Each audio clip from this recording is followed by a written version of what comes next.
Hello everyone, this is Charles here with mtcscreens.com. We're bringing you a new product to save your existing boat display and lots of money in the process. This is the 6C non-touch screen display that's found in many 09 and newer boats. On the Malibus, this is the Maliview 10-button non-touch screen, and it is very common on the wake setter and the response for the upper display right above the steering wheel. On Mastercraft, it was used from 2010 to 2012, and it's called the Big Gauge or the Big Display, and that's right above the steering wheel as well. We commonly see many issues. The plastic lens gets scratched, faded, there's a blackout or black display or dim conditions, you can't see anything. There's peeling of the plastic lens, as you can see there, or cracking from the UV light from the sunlight, and also the LCD can burn up and cause spots and look really unfortunate and be quite unsightly in your boat. So over time this gets hit with sun and it fails, and that's pretty much pretty common. So we've got upgraded replacement parts finally for this display. You can pick what you need depending on what issues your current display has. No need to buy a complete new one for $5,500. Instead, you can just buy the parts that have failed, whether it's the lens, the backlight, the LCD itself. We have all those available, all improved, upgraded designs that can restore your current display. Instead of buying the entire unit, it's not really necessary. So it's a really easy installation. We've got the video coming up here in a little bit. Two available options. The first one is mail-in service, where you can pull your display out, mail it in, we'll get it totally fixed up and send it right back. Otherwise, if you've got some mechanical know-how and want to tackle the job yourself, you can order the parts you need and install it yourself.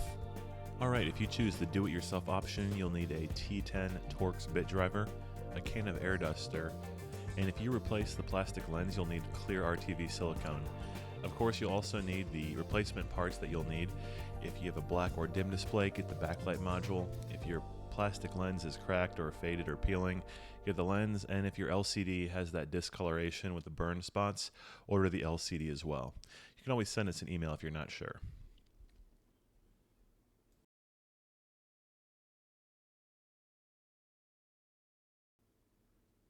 Okay, once the display is out of your boat, we'll want to bring it to a workbench or other surface that you can keep track of all the screws and other parts.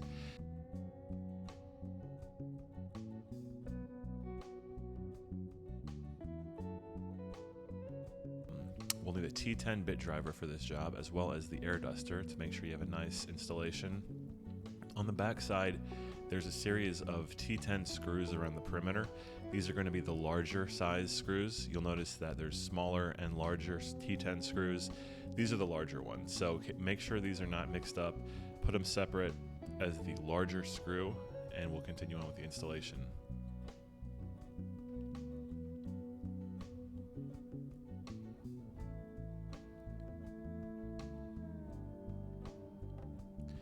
Once the screws are off, the front cover will separate, and that has like a rubber gasket around the edge. Take note not to lose that or discard that. We'll have to reuse that one. And now we have access to the 4 T10 screws on the LCD frame, and as noted, these are the smaller screws, so keep these ones separate from the original larger so we don't mix those up and cause any damage or cracks in the plastic. So with those screws removed, the LCD can just kind of pop off of the motherboard. It's just a friction fit there with that little plug, and that will expose your backlight connection. So those pop off, again, friction fit, just pull away from the board carefully, and then we can set the LCD aside. We'll continue on with removing the motherboard. T10 screws again, these are also the smaller ones, so put those in the smaller pile.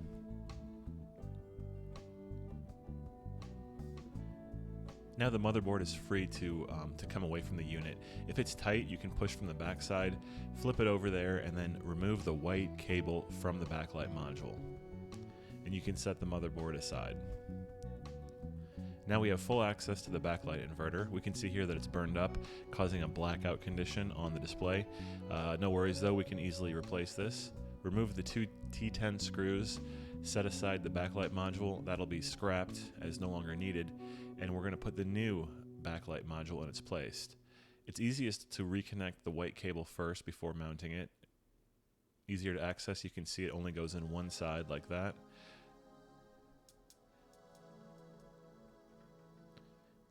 And hold it up to make sure you get it in the right holes. I think some models have 2 holes, some only have 1, but make sure they line up. There'll be only one way it can be oriented. And these will be the T10 smaller screws, once again, to reconnect the backlight module.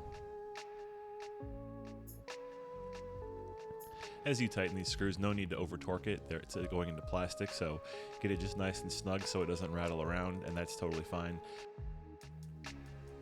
Alright, and with the backlight module in place, we will put the motherboard back through its opening.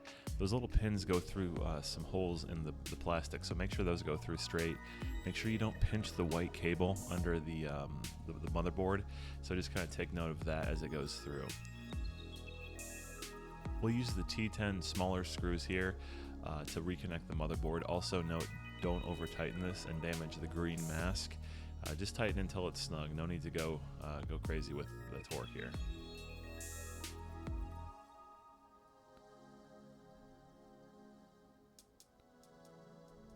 So now if you were going to replace the LCD, we would use the new LCD panel. However, in this demonstration, we're going to reuse the existing one as it was fine, no reason to replace it. The lower lights, the lower pink and white wires go into the lower plug, as you see there, marked Con 3. They only go in one side. Make sure the flat side is up and then the other side is down. It just kind of clicks right into place. There's no tab or anything, it just is friction. It plugs right into that little backlight and we're good to go. So as you mount the LCD, just like before, take note to not pinch those pink and white wires in the plastic housing. There's a couple pinch points, just kind of be aware of it. And we're also going to want to make sure that the connector gets lined up properly as well. You can kind of see it in this video where it should line up. Just take note to carefully line that up. You can see the left and right orientation there.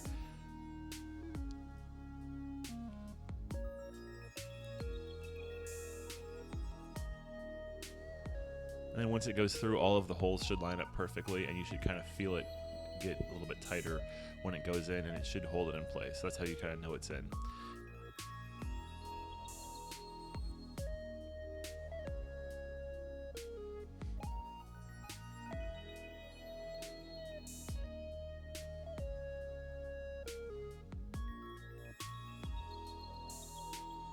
So now we can continue on with installing the T10 smaller screws to secure the LCD panel. We'll make sure those pink wires are out of the way and not going to pinch on the plastic housing. It's not a bad idea to tighten these in kind of a crisscross pattern to make sure that LCD goes flat against the motherboard and doesn't get binded up or twisted in any way. Of course, don't over torque these screws, and also avoid touching the LCD if you can. There's no reason to remove fingerprints and deal with that. Now you can place the rubber gasket in the channel.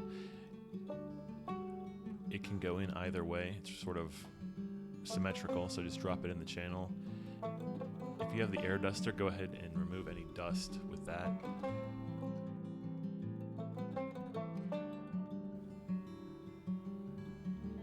Alright, now we'll show you how to install a new plastic lens if you need to. A lot of times these get scratched up and peel away, and it just looks a lot better to replace it and kind of restore the appearance of your boat. So you'll want to use like a plastic scraper or a pry tool or some kind of rigid metal piece. Wedge it right between the black frame and the plastic lens and just go around it and slowly break up the glue adhesive that keeps it bonded to that plastic frame. Might take a few passes. Just keep wedging your tool in there and going around it, and eventually it'll pop loose. Obviously be careful, try not to cut yourself or gouge up the plastic frame. Take your time on it. It's always better to use less pressure and more passes than to try and get it all in one shot.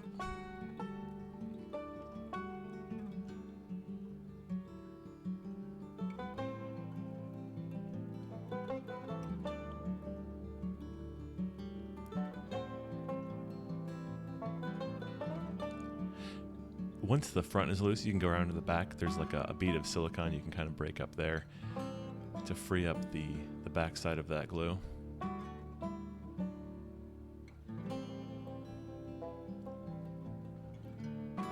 Then it just pops free just like that once the adhesive bond is broken.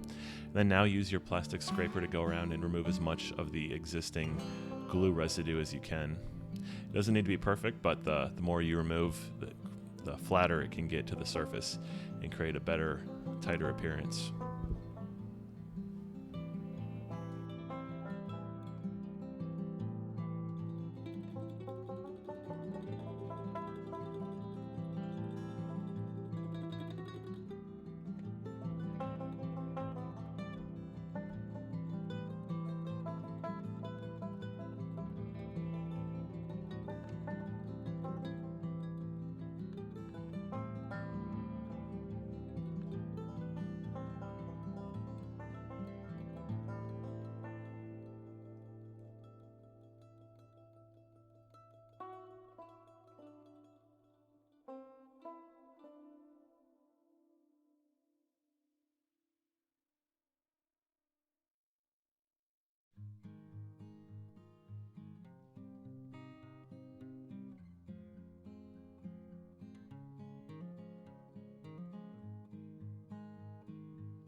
Alright, so now that most of the glue, dust, and residue from the old lens is removed, we can take some standard clear RTV silicone and just apply a small bead to the outside of that channel there. You don't want to put it on too much, otherwise when you apply the lens it's going to squeeze out and create a big mess. Really all you have to do is get it just a little bit towards the back, and that'll be enough to hold the new lens in place.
Now's a good time to use a paper towel and level out the silicone bead to make sure it's a smooth, even layer all the way around. If you have any really high spots, it'll squeeze out the front when you put the plastic lens on and create a big mess. So try and get it as even as possible. And now you can drop the new plastic lens right in that channel and move it around a little bit to align it properly and evenly.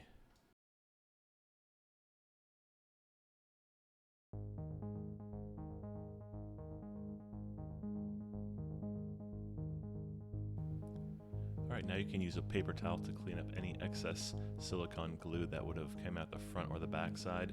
And you can use isopropyl if you need to, and some paper towels. Try and avoid scratching the lens. And once you get it nice and cleaned up there, you'll be ready to continue on.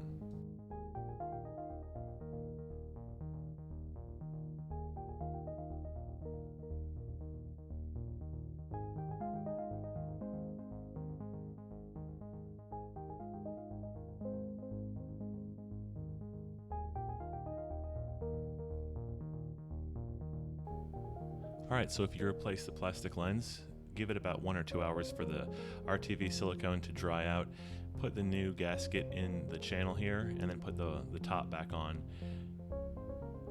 We'll use the same screws as last time to tighten the unit. I always try to go in a star pattern to kind of keep it even here without getting too much pressure on one side. And of course, as we're tightening into plastic, there's no reason to over tighten it too much and risk stripping out the plastic. Just hand tight is all that's necessary here. In the video, you'll see that there's a clutch on this driver, so it stops right when the metal screw head touches the plastic, which is all that's needed.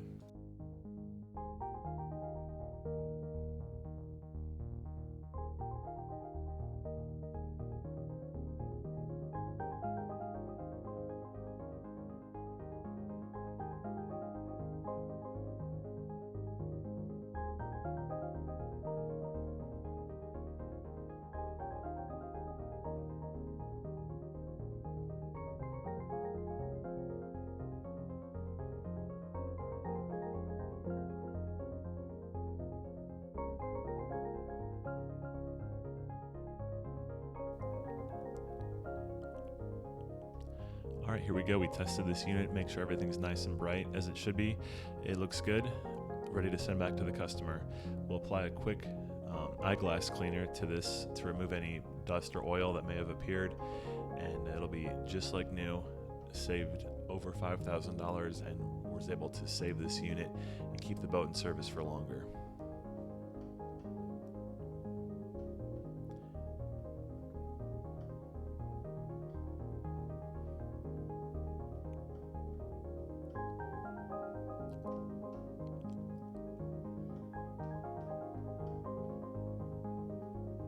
Thanks for watching. Less than 10 minutes, saved over $5,000 and was able to save your current display. Be sure to tell your friends, post on the forums, tell everybody that we are able to fix and restore these units. No need to drop over $5,000 at the service desk. Thanks for watching.